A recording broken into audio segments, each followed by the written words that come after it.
আসসালামু আলাইকুম ওয়া রাহমাতুল্লাহি ওয়া বারাকাতুহু। ইন্নাল হামদালিল্লাহ ওয়াসসালাতু ওয়াসসালামু আলা নাবিয়্যিল্লাহ ওয়া বা'দ। কাছে কিংবা দূরে, ব্যস্ততা কিংবা অবসরে, যে যেখানে বসেই হাসানা ফাউন্ডেশন উদ্যোগে আয়োজিত এই 10 দিনব্যাপী সংক্ষিপ্ত তালিমুল কোরআন কোর্সে যুক্ত হয়েছেন, আপনাদের সবাইকে জানাচ্ছি সাদর সম্ভাষণ। আশা করছি রমাদানের এই দিনগুলো আপনাদের খুবই চমৎকারভাবে কাটছে। ইবাদতের মধ্যে রহমত এবং বরকতের সমন্বয় আল্লাহ সুবহানাহু ওয়া তাআলার কাছাকাছি যাওয়ার একটা প্রতিযোগিতা আমাদের মাঝে চলছে। রব্বুল আলামিন আমাদের সবাইকে কবুল করুন, আল্লাহুম্মা আমিন। সম্মানিত দর্শক শ্রোতা, আমরা আমাদের এই তালিমুল কোরআন কোর্সের 5টি ক্লাস ইতিমধ্যে শেষ করেছি। আজ রয়েছি আমরা 6ষ্ঠ ক্লাসে। এই ক্লাসের মধ্যে আজ আমরা শিখব মাদের হরকতের বিবরণ। মাদ কাকে বলে সেটি আমাদের সবার আগে জানতে হবে। আরবিতে মাদ তথা শব্দটি হচ্ছে মিম দাল মাদ। এই মাদ শব্দের অর্থ হচ্ছে কোনো কিছুকে টেনে পড়া, কোনো কিছুকে লম্বা করে পড়া, দীর্ঘ করে পড়া, এটাকে মাদ বলা হয়। কেমন? তো যদি কোনো আরবি লেটার অথবা আরবি বর্ণ আমরা টেনে পড়ি, তাহলে বলা হয়ে থাকে যে ওই লেটারকে আমরা মাদ করে পড়েছি, অর্থাৎ লম্বা করে পড়েছি। তো শুরুতেই আমরা একটু জেনে নেই মাদের পরিচয়টা কি। মাদ অর্থ যেমনটা বলেছিলাম টেনে পড়া। আর এই টেনে কখন পড়তে হয়? দুইভাবে। যখন আরবি বাক্যের মধ্যে মাদের হরকত আসে অথবা মাদের হরফ আসে। আজ এই সেকশনে আমরা শিখছি মাদের যে হরকতগুলো আছে সেগুলো। খারা জবর, খারাজের ও উল্টা পেশকে মাদের হরকত বলা হয়। মাদের হরকত মোট কটি পেলাম তাহলে আমরা? 3টি। একটি হচ্ছে খারা জবর। মনে করুন আপনি এটি হচ্ছে একটি আরবি লেটার বা। এই বায়ের উপরে যদি এরকম দেখেন একটা খারা জবর, এটাকে বলা হয় মাদের হরকত। যদি এর নিচে থাকে কোনো একটি এরকম সোজা টান, এটিকে বলা হয় খারা জের। অথবা যদি উপরে কখনো দেখেন এরকম একটা পেশ আছে কিন্তু উল্টো করে, তাহলে সেটিকে বলা হয় উল্টো পেশ। এই 3টি হচ্ছে মাদের হরকত। তার মানে আমরা পেলাম খারা জবর, খারা জের এবং উল্টো পেশ হলে সেখানে 1 আলিফ পরিমাণ টেনে পড়তে হয়। এখন এই 1 আলিফ কাকে বলে আপনি কিভাবে বুঝবেন? 1 আলিফ হচ্ছে আমাদের উস্তাদরা আমাদেরকে খুব সহজভাবে শিখিয়েছেন যে একটি আঙুলকে আপনি এরকম বাঁকা করে আবার সোজা করবেন, এতে যতটুকু সময় লাগে ততটুকু কেমন যেন 1 আলিফ। যেমন আমি পড়ছি, মনে করেন এখানে আছে আলিফ, আলিফের সাথে আমরা দেখতে পাচ্ছি উপরে একটা খারা জবর, তাই না? তাহলে আপনি এটাকে পড়তে পারেন আলিফ খারা জবর আ। যেমন যদি এই আলিফটি এরকম থাকতো আর এর উপরে যদি একটা এমনি জবর থাকতো এরকম, আপনি কিন্তু পড়তেন আলিফ জবর আ। আমরা জানি হরকতের উচ্চারণ তাড়াতাড়ি করতে হয়, আপনি পড়তেন আলিফ জবর আ, আলিফ জবর আ। কিন্তু যখনই আপনি আলিফের উপরে দেখলেন একটা খারা জবর, তখন আমরা কি পড়ব? আলিফ জবর আ। আর এই আটা কতটুকু লম্বা হবে? যেমনটা বলেছিলাম, একটি আঙুলকে বাঁকা করে সোজা করতে যে সময় লাগে, সেটাই হচ্ছে একটি খারা জবরের মানে স্থায়িত্ব। কেমন? যেমন হতে পারে এই যে আলিফ জবর আ, বা জবর বা, তা জবর তা। এটি হচ্ছে একদম যারা সহজ সরল আছেন, একদম মানে খুবই সিম্পলি বুঝতে চান, যেমনটা ছোটোবেলায় আমাদের উস্তাদরা আমাদেরকে সহজে বোঝানোর চেষ্টা করতেন বা মুরব্বীদের বুঝিয়ে থাকি আমরা, সেভাবে করে বোঝানোর চেষ্টা করলাম। কেমন? তো এটাকে মূলত আরবিতে বলা হয় মানে 1 লাহদা পরিমাণ, সেটা বিভিন্ন ধরনের আছে। যাই হোক, তো আমরা একটু প্র্যাকটিস করছি এবার। দেখেন এটা খুবই সিম্পল একদম বিষয়, জাস্ট একটু শুনলেই হয়ে যাবে আপনার। তো আলিফ খারা জবর আ, বা খারা জবর বা, তা খারা জবর তা, সা খারা জবর সা, জিম খারা জবর যা। এভাবে করে ঠিক হা, খ, দা, যা, র, ঝা, সিন, শিন, صاد, ضاد, ط, ظ, আইন, গাইন, ফা, কফ খারা জবর ক। ঠিক এভাবে কা, লা, মা, না, ওয়া, হা, আ, ইয়া। এই হচ্ছে খাড়া জবরের সংক্ষিপ্ত প্র্যাকটিস। তবে সবগুলো লেটার দিয়ে আমরা দেখিয়ে দিলাম। এগুলো হচ্ছে ইন্ডিভিজুয়াল। এখন যদি আপনাদেরকে নিয়ে যাই একটু যে খাড়া জবরগুলো যখন শব্দের মধ্যে আসে তখন সেগুলোর প্র্যাকটিস কীরকম হয়, সেটিও একদম খুবই খুবই সহজ। শুধুমাত্র একটু মনোযোগ দিলেই হয়ে যাবে। যেমন এর আগে আমরা পড়েছিলাম আলিফ খাড়া জবর আ, এর সাথে যুক্ত হয়েছে এখন মিম জবর, আমরা আগেই জানি মা। নুন জবর আমরা আগেই জানি না। তাহলে কি হলো আমানা। ঠিক এরকমভাবে তা জবর তা, বা জবর বা, কিন্তু এখানে আছে বা খাড়া জবর, তার মানে বা। এরপরে র জবর র, কাফ জবর কা। তাহলে দেখুন তা, র এবং কা এই তিনটি স্বাভাবিক উচ্চারণ হবে, অর্থাৎ তা জবর তা, র জবর র, কাফ জবর কা। কিন্তু মাঝখানে বাটা খাড়া জবরের কারণে একটু দীর্ঘ করে পড়তে হবে, যেহেতু এখানে খাড়া জবর আছে। তাহলে কি হবে তা জবর তা, বা খাড়া জবর বা, তা বা, র জবর র, কাফ জবর কা, রকা। সব মিলিয়ে কী হলো তাহলে তাবারাকা। ঠিক এরকমভাবে এখানে কফ খাড়া জবর ক, নুনজের নি, ক নি, তা খাড়া জবর তা। আবারও আছে তা দুই জের তিন, কি হলো ক নিতা তিন। ঠিক এভাবেই সাবিতা তিন। এখানেও ইয়া পেশ ইউ, জিম খাড়া জবর যা, ইউজা, দালজের দি, লাম্পেশ লু, ইউজা দিলু। আশা করি আপনি ইতিমধ্যে বুঝতে পেরেছেন যেখানে খাড়া জবর দেখবেন সেই অক্ষরকে একটু দীর্ঘ করে আ ধ্বনিতে, আ উচ্চারণে পড়তে হবে। আমরা আবারও আপনাদেরকে দেখাচ্ছি আমানা, তাবারাকা, কানিতাতিন। এই শব্দটার মধ্যে মূলত আমাদের উদ্দেশ্য হচ্ছে আপনাদের তায়ের প্র্যাকটিসটা দেখানো, কিন্তু শব্দ খুঁজতে গিয়ে আমরা যেটা আল কোরআনে পেয়েছি সেখানে আবার কটার উপরেও খাড়া জবর রয়েছে যদিও, কিন্তু এটিও কিন্তু আমাদের উদ্দেশ্য না, যার কারণে আমরা এখানে কিন্তু কালার করেছি তা লেটারটি। কেমন?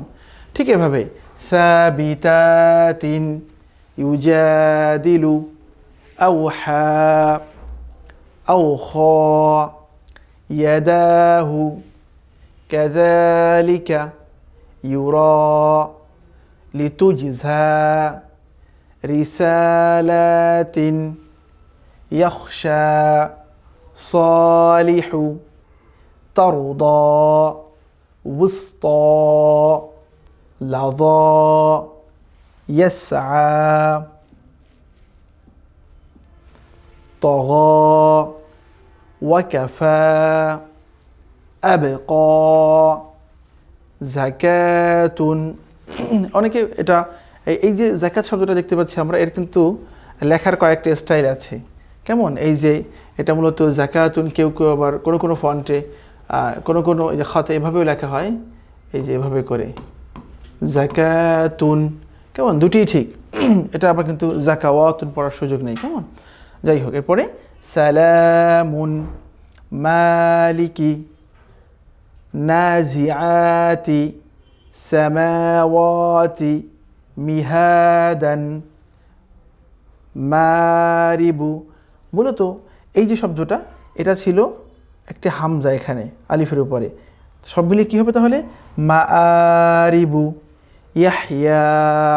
মূলত আলিফ এবং হামজার ব্যাপারটা একটু ক্রিটিক্যাল, তো আপনাদেরকে যার কারণে এখানে বিস্তারিত বিষয়গুলো আমরা শেখাচ্ছি না বা এখানে আমরা দিচ্ছি না, তাহলে মূল ফোকাস থেকে হয়তো আমরা অন্য জায়গায় চলে যেতে পারি। এজন্য সংক্ষেপে বুঝালাম এখানে যে মূলত এই শব্দটি ছিল কিন্তু মারিবু। কেমন?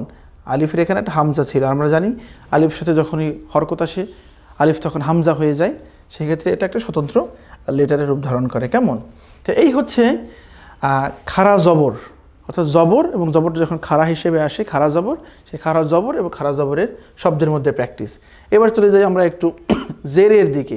ঠিক একই নিয়ম, হুবহু একই নিয়ম, কোনো ধরনের কোনো পরিবর্তন নেই। শুধুমাত্র আগে যেখানে জবরটা এসেছিল খাড়া হয়ে, এখন সেখানে খাড়া হয়ে জেরটা আসবে, আর উচ্চারণটা হবে কি? ওই জেরের যে উচ্চারণ সেটি জাস্ট একটু দীর্ঘ করে। যেমন আগে ছিল মনে করেন আলিফ জের ই, আলিফ জের ই, কীরকম সেটা? মনে করেন এই একটা আলিফ, এখানে একটা জের ছিল, আমরা পড়েছি আলিফ জের ই বা হামজা জের ই। এখন যেহেতু এখানে খাড়া জবর আছে, তখন সেখানে পড়তে হবে আলিফ জের ই। আগে মনে করেন যদি শুধুমাত্র এখানে বা জের বি থাকতো, আপনি পড়তেন বা জের বি। এখন যদি খারাজের এসেছে, তখন পড়তে হবে বা খারাজের বি, তা খারাজের তি, সা খারাজের সি, জিম খারাজের জি। ঠিক এভাবে করে সবগুলো, কেমন? হি, খি, দি, রি, রি, ঝি, সি, শি, সি, জি, তি, জি, আই, গি, ফি, কি, কি। খেয়াল করুন এখানে কফ এবং কাফ, কেমন? কি, এটা কিন্তু কি, আর এটি কি। এটি একটু গলার ভিতর থেকে, আর এটা হচ্ছে মুখ গহ্বরের বাহিরের যে সাইডটি আছে সেখান থেকে। লি, মি, নি, ভি, ওয়াও জের ভি, আর ওয়াও খারাজের ভি, হি, ই, ই। এই হচ্ছে খারাজের। ঠিক আগের মতো করে যেমনটা জবরের বেলা আমরা দেখেছিলাম, খারাজেরও এরকমভাবে তামরিন রয়েছে। এই নিচেই আমরা শব্দের মধ্যে আপনাদেরকে খারাজের ব্যবহারগুলো দেখিয়েছি। এই যে দেখুন, অনেক বড় করে আপনাদেরকে আমরা এখানে দেখাচ্ছি। এই যে আলিফ খারাজের ই, লাম খারাজ জবর লা, ফাজের ফি, ই লা ফি। ঠিক এরকম যদি আপনারা পারেন এতটুকু উচ্চারণ করেন, কি হয়? এতটুকু উচ্চারণ করলে হবে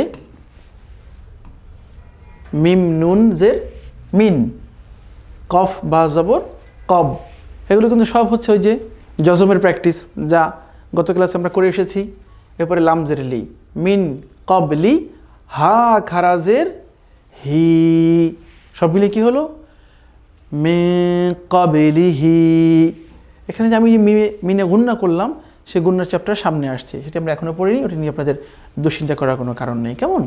এখানেও সেম, মে বা আদি হা খারাজের হি, মে বা আদি হি। মূলত আপনারা এখানে দেখতে পাচ্ছেন বেশিরভাগ উদাহরণ আমরা হা দিয়ে নিয়ে এসেছি, কারণ হচ্ছে আরবিতে এবং যে কোরআনিক আরবি আছে, ব্যবহারিক আরবি আছে, সেখানে খারাজের মানে হা ছাড়া এবং এই যে আলিফ ছাড়া অন্য অন্য যে শব্দগুলো আছে সেখানে পাওয়া যায় না বললেই চলে, পাওয়া যায় না, কেমন? এক জায়গায় আপনারা জানেন আল কোরআনের মধ্যে ইমালা আছে, বিসমিল্লাহি মাজরিহা, কেমন? এই যে এগুলো যেমন খুব এক্সেপশনাল, তো খারাজের এই বিষয়টা আসলে খুব এক্সেপশনাল, মানে বেশিরভাগ পাওয়াই যায় এটা হায়ের মধ্যে, যেহেতু এটাকে বলা হয় হা আদ-দমির, কেমন? এই দমিরের মধ্যে এছাড়া সাধারণত এটা পাওয়া যায় না, যার কারণে আমরা এটার আর দীর্ঘ কোনো পৃষ্ঠাব্যাপী প্র্যাকটিসও আপনাদের সামনে তুলে ধরিনি। এবারে আছে আমাদের পরবর্তী যেটা বললাম যে মাদের হারকত তিনটি, খারাজ জবর, খারাজের এবং উল্টো পেশ। এটাকে কিন্তু আবার ভুলে আমরা খারাপ পেশ বলতে পারবো না, উল্টো পেশ, কেমন? অর্থাৎ স্বাভাবিকভাবে আমরা জানি যে পেশ থাকে এরকম, পেশ থাকে এরকম, আফওয়ান, পেশ থাকে এরকম, কিন্তু উল্টো পেশ হচ্ছে এই গোলাকার অংশটা নিচে থাকবে আর এই যে মাত্রা জাতীয় এটা উপরে থাকবে। এই যে এটা হচ্ছে উল্টো পেশ। এটা হচ্ছে মানে কি বলা যায়, এটা উল্টো ছাড়া, যেটাকে আমরা বলতে পারি সোজা পেশ, আর এটা হচ্ছে উল্টো পেশ। তো উল্টো পেশ যখন আসবে তখন ওই পেশের যে সাউন্ড আছে উ সাউন্ড, ওই উ সাউন্ডটা দীর্ঘ হবে। কীরকম? যেমন যদি আলিফের উপরে এমনি পেশ থাকতো আলিফ পেশ উ, কিন্তু যখন উল্টো পেশ এসেছে তখন কি হবে? আলিফ উল্টো পেশ উ।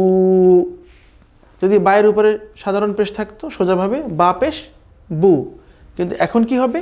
বা উল্টো পেশ বু। ঠিক এরকম করে তা উল্টো পেশ তু, সু, জু, হু, খু, দু, জাল উল্টো পেশ জু। পরেরটা রু, তারপরে ঝু। আশা করছি সবই আপনারা এভাবে করে পারবেন, যেহেতু খুবই সহজ এগুলো। সু, শু, সু, দু, তু, যু, উ, গু, ফু, কু, কু, লু, মু, নু, বু, হু, উ, ইউ। কেমন? এই হচ্ছে উল্টো পেশের প্র্যাকটিস উইথ দ্য লেটার্স। আর এটার ক্ষেত্রেও আমরা আপনাদেরকে সেরকম দীর্ঘ যেই বিষয়গুলো থাকে, দীর্ঘ যেই তামরিনগুলো থাকে সেভাবে করে অনেক বেশি উদাহরণ আল কোরআনের মধ্যেও ভাবে নেই, যতটুকু আমরা পেয়েছি আপনাদের সামনে প্রেজেন্ট করেছি। এই যে দেখেন, এতটুকু তো আপনারা আগেই পারেন, যেহেতু আপনারা নিজেরা জবর জের পেশের উচ্চারণগুলো ইতিমধ্যে শিখে গিয়েছেন। সিন বা পেশ সুব, হা খারা জবর হা, সুব হা, নুন জবর না, সুব হা না। এরপরে আছে হা উল্টো পেশ হু, তাহলে সব মিলিয়ে কী হবে? সুবহানাহু। আমরা বলি না আল্লাহ সুবহানাহু ওয়া তাআলা, তো এই সুবহানাহু শব্দটাই হচ্ছে এটা। কেমন? সুবহানাহু। এই যে আছে মাউউদাতু, কেমন? মিম ওয়াও জবর মাউ, হামজা উল্টো পেশ উ, মাউ উ, দাল জবর দা, তা পেশ তু, দাতু, মাউউদাতু। এরপরে এটা কি হবে? চেষ্টা করুন তো আপনারা একটু।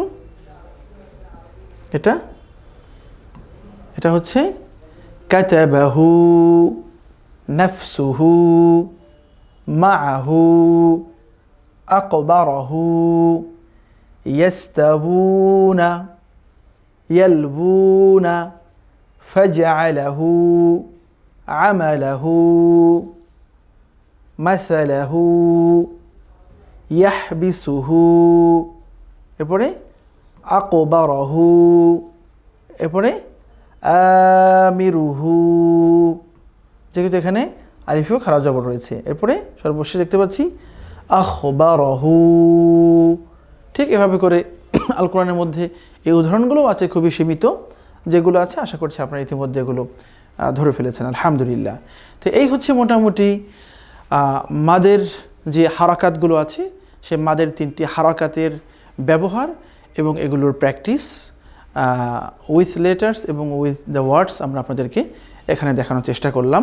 এগুলো বারবার করে বাসায় আপনি যদি প্র্যাকটিস করেন, ইনশাআল্লাহ আশা করছি এই বিষয়টিও আপনার সুন্দরভাবে আয়ত্তে চলে আসবে। আলহামদুলিল্লাহ, যেহেতু আমরা এখানে মাদের হারকতের বিষয়গুলো শেষ করলাম, যেমনটা শুরুতে বলেছিলাম যে একালিফ মাদ দুইভাবে হয়ে থাকে। একটা হচ্ছে মাদের হরকতের মাধ্যমে, আর একটা হচ্ছে মাদের হরফের মাধ্যমে। তো হরকতের মাধ্যমে তার মানে সাইনের মাধ্যমে যেগুলো, এই যে ধরনের খারা জবর, খারাজের উল্টো পেশ, সেগুলো আমরা এখানে শিখলাম। বাকি আছে মদের হরফ। মদের হরফও কিন্তু 3টি। তো আমরা চাচ্ছি যে আজকের ক্লাসে আপনাদের যদি মদের হরফটাও আমরা শিখাই, হয়তো অনেকের কাছে এটা একটু মানে পাজল টাইপের মনে হতে পারে। এই জন্য আমরা মদের হরফের বিবরণটা পরবর্তী ক্লাসে শিখাবো। তবে আজকে শুধুমাত্র আপনাদের একটু ভূমিকার যে হিন্টস আছে সেটা দিকে রাখি। সেটি হচ্ছে মদের হরফ হচ্ছে 3টি। সেটি হচ্ছে জবরের বাম পাশে খালি আলিফ, জেরের বাম পাশে জজমওয়ালা ইয়া এবং পেশের বাম পাশে জজমওয়ালা ওয়াও। এই 3টি হচ্ছে মূলত মদের হরফ। কেমন? মদের হরকত হচ্ছে খারা জবর, খারাজের উল্টো পেশ। আর মদের হরফ কি? আলিফ, ওয়াও এবং ইয়া, সেগুলো জজমওয়ালা হবে এবং তার আগে যথাক্রমে জবর, পেশ এবং জের থাকবে। তো এই বিষয়গুলো সামনের ক্লাসে বিস্তারিত আমরা পড়বো ইনশাআল্লাহ। এবার চলে যাচ্ছি আমরা আমাদের আজকের ক্লাসের দ্বিতীয় সেগমেন্ট তথা নির্দিষ্ট একটি সূরা মাস্ক এর পর্বে। যেমনটা আমরা এর আগেও করেছি, আমাদের ক্লাসের শুরুতে আমরা কায়দা কোরআনিয়া ফলো করে থাকি এবং দ্বিতীয় অংশে আমরা একটি নির্দিষ্ট সূরা মাস্ক করে থাকি, অর্থাৎ প্র্যাকটিস করে থাকি। আমরা এবার আপনাদেরকে সূরা মাস্কে নিয়ে যাচ্ছি ইনশাআল্লাহ। তো আজকে আমরা সূরা নাসর মাস্ক করবো ইনশাআল্লাহ। আপনারা দেখতেই পাচ্ছেন এখানে সূরাতু আন-নাসর আমরা আপনাদের সামনে ভিজিবল করেছি। এখানে এই সূরায় মাত্র 3টি আয়াত আছে এবং এটি একটি মাদানী সূরা। যদিও আমরা তালিমুল কোরআনের ক্লাস করছি, তারপরে জেনে রাখা ভালো সূরাতুন নাসর কিন্তু সেই সূরা যেই সূরার মাধ্যমে রাসূল আকরাম সাল্লাল্লাহু আলাইহি ওয়াসাল্লাম উনি বুঝতে পেরেছিলেন আল্লাহ রাব্বুল আলামিন ওনাকে ওনার অন্তিম যাত্রার মেসেজ দিয়েছিলেন। এবং এই সূরার নাজিলের মাধ্যমে সাহাবায়ে কেরামদের মধ্যেও অনেকে তাদের বিচক্ষণতার মাধ্যমে বুঝতে পেরেছিলেন যে রাসূল আকরাম সাল্লাল্লাহু আলাইহি ওয়াসাল্লাম হয়তো আমাদের মাঝে বেশি দিন আর নেই। তো এটি হচ্ছে সেই সূরাতুন নাসর, এবং আল কোরআনের নাজিলকৃত সর্বশেষ পূর্ণাঙ্গ সূরা হচ্ছে সূরাতুন নাসর। এনিওয়ে, আমরা আমাদের মাসকে চলে যাচ্ছি। যেহেতু বিসমিল্লাহির রহমানির রহিম প্রতি ক্লাসের মধ্যে আমরা মাস করে থাকি, তারপরেও আমরা এখান থেকে শুরু করছি আপনাদের আরও একবার প্র্যাকটিসের সুবিধার্থে। বিসমিল্লাহির রহমানির রহিম। সাধারণত কোন কোন জায়গায় ভুল করে থাকি আমরা কিন্তু আগের ক্লাসগুলোতে দেখিয়েছি। এই সিনে অনেকে ভুল করে থাকি আমরা, আল্লাহ শব্দের লামে ভুল করে থাকি, এই হায়ে ভুল করে থাকি, এখানে এসে আবার এই হায়ের মধ্যে আমরা ভুল করে থাকি। তারপর অনেকে আবার র এবং পুরবারিকের জায়গাটা আছে সেখানেও ভুল করে থাকেন। যাই হোক, সূরাতুন নাসরের প্রথম আয়াত, ইযা জাআ নাসরুল্লাহি ওয়াল ফাতহ। খেয়াল করুন, এই যে আয়াতটি তিলাওয়াত করলাম, এখানে শুরুতেই একদম কমন মিস্টেকের জায়গা হচ্ছে ইযা জা। এখানে আছে জাল লেটার এবং জিম লেটার কাছাকাছি, এবং দুটি হচ্ছে কাছাকাছি মাখরাজের হরফ, যার কারণে যেটা হয়, এই জাল হচ্ছে খুবই নরম এবং জিম হচ্ছে একটু হার্ড। ইযা জা, ইযা জা। কিন্তু অনেকেই পরে দেখবেন ইজা জা, অথবা অনেকেই পরে ইযা জা। এগুলো সব ভুল। মূলত প্রথমটি হবে সফট ইযা, এবং পরেরটি হবে হার্ড জা। কেমন? আবারও পড়ছি, ইযা জা। কেমন? ইযা জা নাসরুল্লাহি ওয়াল ফাতহ। নাসরুল্লাহ, এখানে কিন্তু সাদ আছে দেখতে পাচ্ছি আমরা, সুতরাং সাদের উচ্চারণ সাদের মতোই হতে হবে, সিনের মতো, যেমন নাসরুল্লাহ যাতে না হয়ে যায়, আবার নাসরুল্লাহ যাতে না হয়ে যায়। নাসরুল্লাহ সাধারণত কাউকে আমরা পড়তে শুনিনি, আমরা বেশিরভাগই শুনেছি অনেকে পড়েন নাসরুল্লাহ সিনের মতো করে। এটি ভুল, পড়তে হবে নাসরুল্লাহ, নাস সাদ। ঠিক আছে? ইযা জাআ নাসরুল্লাহি ওয়াল ফাতহ। এখানে খেয়াল রাখতে হবে, এই যে ওয়াল ফাতহ, ওয়াল ফাতহে কিন্তু হা অবশ্যই সাকিন হয়ে যাবে, যেহেতু হায়ের পরেই ওয়াকফ হয়েছে, হায়ের পেশটা আর থাকবে না, এটা হয়ে যাবে কেমন যেন এক ধরনের সাকিন। তো যদি সাকিন হয়ে যায় তাহলে সাকিন হা কেমন উচ্চারণ করবেন? হায়ের উচ্চারণ তো এমনিতেই হা জবর হা। যখন এটা সাকিন হয়ে যায়, জাস্ট আপনার কণ্ঠের মধ্য থেকে ছোট্ট করে একটু হার মতো করে আওয়াজ বের হবে, যেমন এরকম। আমি জানি না আমাদের ডিজিটাল সাউন্ডে কত কি শোনা যাচ্ছে। ওয়াল ফাতহ, ওয়াল ফাতহ। কেমন? জাস্ট একটু কণ্ঠ থেকে মানে একটু শীষের মতো করে আওয়াজ বের হবে। আমি আবার পড়ছি একবার, ইযা জাআ নাসরুল্লাহি ওয়াল ফাতহ। কেমন? এরপরে চলে যাচ্ছি আমরা দ্বিতীয় আয়াতে। খুবই সহজ, এবং সূরাটিও আসলে তিলাওয়াত করতে খুবই ইজি, এবং আলহামদুলিল্লাহ যদি কেউ আমরা মুখস্থ করতে চাই, মেমোরাইজ করতে চাই, মেমোরাইজ করার জন্য কিন্তু খুবই সহজ একটি সূরা। ওকে, দ্বিতীয় আয়াতে কি আছে? ওয়ারাআইতান নাসা ইয়াদখুলুনা ফি দীনিল্লাহি আফওয়াজা। খেয়াল করুন, এখানে অনেকগুলো বিষয়। ওয়ারাআইতা খুবই সিম্পল, আন্নাসা সব মিলিয়ে ওয়ারাআইতান নাসা ইয়াদখুলুনা। ইয়াদখুলুনার মধ্যে কিন্তু আমাদের ওই যে গত ক্লাসে প্র্যাকটিস করেছি আমরা কলকলার প্র্যাকটিস কিন্তু এখানে আছে। ইয়াদখুলুনা, ইয়া দাল জবর ইয়াদে, ইয়াদে। কেমন? ইয়াদখুলুনা বলা যাবে না, বলতে হবে ইয়াদখুলুনা। তাহলে ওয়ারাআইতান নাসা ইয়াদখুলুনা ফি দীনিল্লাহি আফওয়াজা। খুব ইজি, ফি দীনিল্লাহি আফওয়াজা, এবং এই জিম শক্ত করে ধরতে হবে, যা যা। কেমন? তাহলে পুরোটা আবার পড়ছি আমরা, ওয়ারাআইতান নাসা ইয়াদখুলুনা ফি দীনিল্লাহি আফওয়াজা। আচ্ছা, খেয়াল করে দেখবেন যে আমরা এখানে এই শেষে হায়ে হরকত থাকার কারণেও ওয়াকফ হওয়ার জন্য, হায়ে হরকত থাকা সত্ত্বেও ওয়াকফ হওয়ার কারণে আমরা এখানে হাটাকে সাকিন করলাম ফাতহ, কিন্তু এখানে আমরা কেন পড়ছি না আফওয়াজ? আফওয়াজ, এই জিমকে কেন আমরা সাকিন করছি না? প্রশ্ন আসে কিনা আপনাদের মাথায়? সাকিন না করার এখানেও কিন্তু তাজউদের একটা কায়দা আছে, যেহেতু শেষে গিয়ে দুই জবর এসছে, তো এটা মাদের একটা নাম আছে, যদি এরকম দুই জবর আসে সেখানে ওয়াকফের কারণে একটা জবর ফেলে দিতে হয়, আর একটা জবর আলিফ সহ উচ্চারণ করতে হয়, এবং এটা হচ্ছে মাদের একটা কায়দা, এবং সেখানে এক আলিফ অথবা তিন আলিফ টেনে পড়তে হয়। আফ ওয়াজা, দুই ধরনের গবেষণায় দুই ধরনের পড়ার সিস্টেম ওখানে আছে। যাই হোক, তো এটি হচ্ছে মূলত তাজবিদের একটি কায়দা, যার কারণে এখানে যেটা পড়তে হবে আপাতত শিখে নিন, আফওয়াজা। এখানে কিন্তু ভুলে আবার আফওয়াজ সাকিন করে পড়িয়েন না, কেমন? আমরা আবারও পড়ছি পুরো আয়াতটা। وَرَأَيْتَ النَّاسَ يَدْخُلُونَ فِي دِينِ اللَّهِ أَفْوَاجًا। কেমন? ঠিক আছে, এরপরে হচ্ছে আমরা তৃতীয় আয়াতের মধ্যে চলে যাচ্ছি।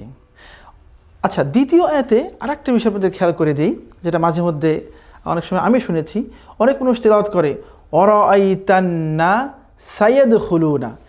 এই সিনটা কিন্তু আগের শব্দের একটা হরফ, অনেকে কিন্তু সিনকে পরের শব্দে মিলিয়ে ফেলে, মানে তেলাওয়াতটা করে এরকম ওয়ারাআইতান্না সায়াদখুলুনা, এরকম অনেকে তেলাওয়াত করে। এগুলো হচ্ছে অনেকে শুনে শুনে মুখস্থ করে, তো যার কারণে এই ভুলগুলো হয়ে যায়। এরকম কিন্তু করা যাবে না, কেমন? তেলাওয়াত করতে হবে ওয়ারাআইতান্নাসা ইয়াদখুলুনা। আমি এখন যে থামলাম এটা একটু বেশি হয়ে গিয়েছে, আবার এটা আপনাদের বোঝানোর জন্য, এরকম আবার থামা যাবে না, পড়তে হবে ওয়ারাআইতান্নাসা ইয়াদখুলুনা ফি দীনিল্লাহি আফওয়াজা। ঠিক আছে, ওকে ফাইন। আমরা চলে যাচ্ছি আমাদের পরবর্তী আয়াতের মধ্যে। পরবর্তী আয়াতে অর্থাৎ সর্বশেষ আয়াতে কি রয়েছে? ফাসাব্বিহ বিহামদি রাব্বিকা। ফাসাব্বিহ, খেয়াল করুন, নরম যে হাটা আছে সেই হা, কেমন? ফাসাব্বিহ, আবারও সেই নরম হা, বিহামদি। ফাসাব্বিহ বিহামদি, ফাসাব্বিহ বিহামদি রাব্বিকা, রাব্বিকা ওয়াস্তাগফিরহু। যদি আপনি মিলিয়ে পড়েন, অর্থাৎ পরবর্তী যে ইন্নাহু আছে এর সাথে যদি মিলিয়ে পড়েন তাহলে ওয়াস্তাগফিরহু। আর যদি আপনি মিলিয়ে না পড়েন, এখানে থেমে যান, তাহলে কি হবে?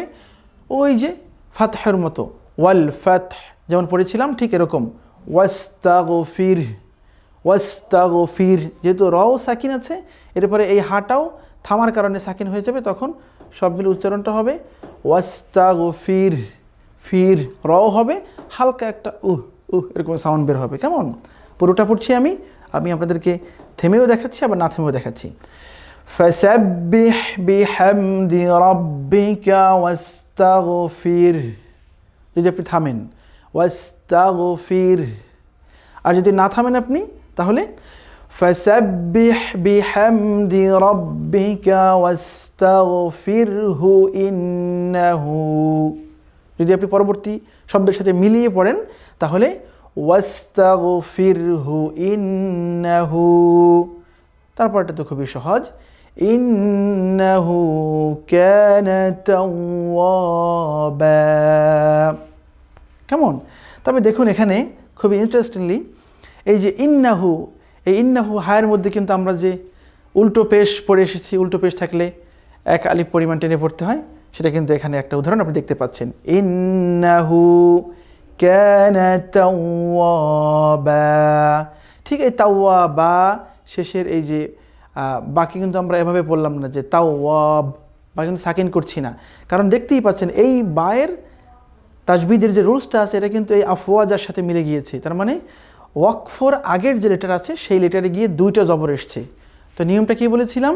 এটা হচ্ছে তাজবিদের একটা নিয়ম, যেটাকে তাজবিদের ভাষায় বলা হয়ে থাকে মাদ আল আইওয়াজ, অর্থাৎ হচ্ছে গিয়ে যেটা পরিবর্তন করে পড়তে হয়।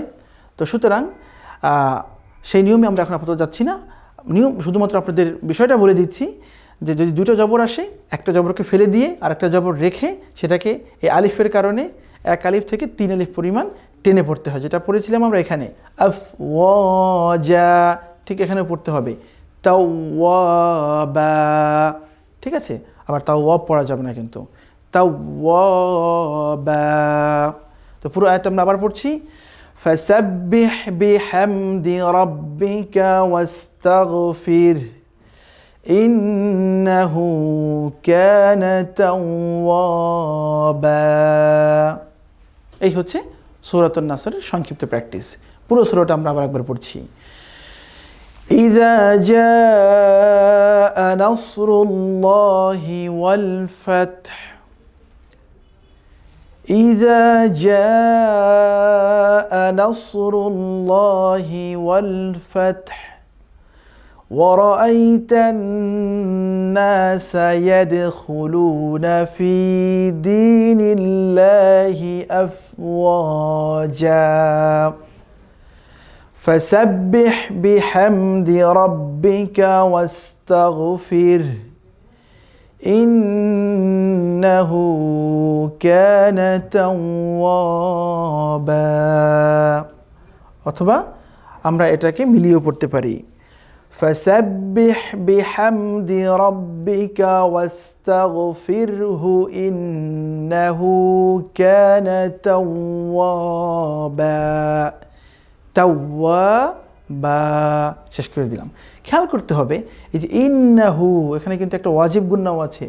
এই নুন এবং মিমের উপরে যখন তাসদিদ আছে তখন সেটাকে ওয়াজিব গুন্না বলা হয়, অর্থাৎ কম্পালসরি গুন্না যেখানে করতে হয়। কেমন ইন্না, ইম্মা, কেমন সেগুলোকে ওয়াজিব গুন্না বলা হয়।